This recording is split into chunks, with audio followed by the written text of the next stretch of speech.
Thank you to all the speakers, really wonderful presentations. It's not an area I've done a lot of research into, but I know that it can be the outcome of some of the tools that we're using to increase resilience. So I think that was really fascinating to hear. I wanted to pick up on Virginia, on your presentation.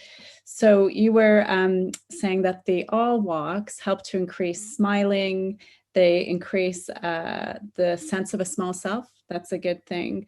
And they can undo negative emotions. And it made me wonder if, and we know that exercise is often a tool to help reduce depression or an early intervention for depression. But I wondered about the combination of walking and increasing the sense of awe as a tool to reduce depression. And wonder if you have any data on that. Yeah, I mean, exercise is good for most things. So I definitely think exercise alone can have great benefits for mental health and things like depression or physical ailments, all sorts of things. And in our study, we made the control group a walking group, which was actually a really tight control because we could have had just a wait list and then, anything we would have done with the awe walk, it could have been due to a walk or to awe. So I was actually worried it was too too tight of a control because to do something above and beyond exercise is quite hard. I don't think you have to have the walk to experience awe. I think we facilitated awe and other gains because we combined the two.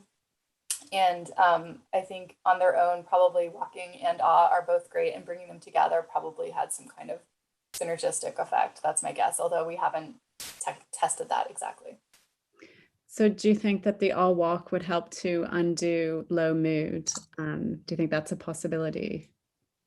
Yeah, definitely. I think that's what we were trying to see really was whether we could shift people's mood around. And I mean, in our sample, people were in their 70s and older, and so shifting anything in that age group over 2 months, again, I was really not sure. I was in awe that this we found anything, to be honest, because we saw them in person, and then people's lives are complicated. They left. They have everyday lives, and who knows what's going on. And so we had a lot of there was not a lot of experimental control in that sense. But yeah, I do think it shifted mood, and I think we just captured the first few weeks. But if you followed people over time and they continue to do it, I think if you stop doing awe walks, the benefits probably won't endure. But if you kept on with it as a practice, I do think that it's kind of an incremental accumulation of positive moments that can improve mood.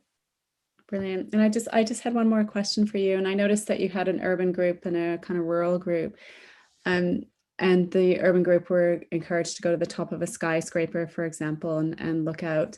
And I wondered if there were any differences in the experience of awe between those two settings. Yeah, so people could go wherever they wanted in the awe group. So they could go, those were just some examples, but they could go urban, they could go rural, and that was true for the control walk group too. And we did try to look to see if the awe walk and control walk groups went to different places, and they really didn't. They were seemingly in comparable places, like not one wasn't in the city and one wasn't in the country. Like everyone said it was beautiful, everyone said it was nice.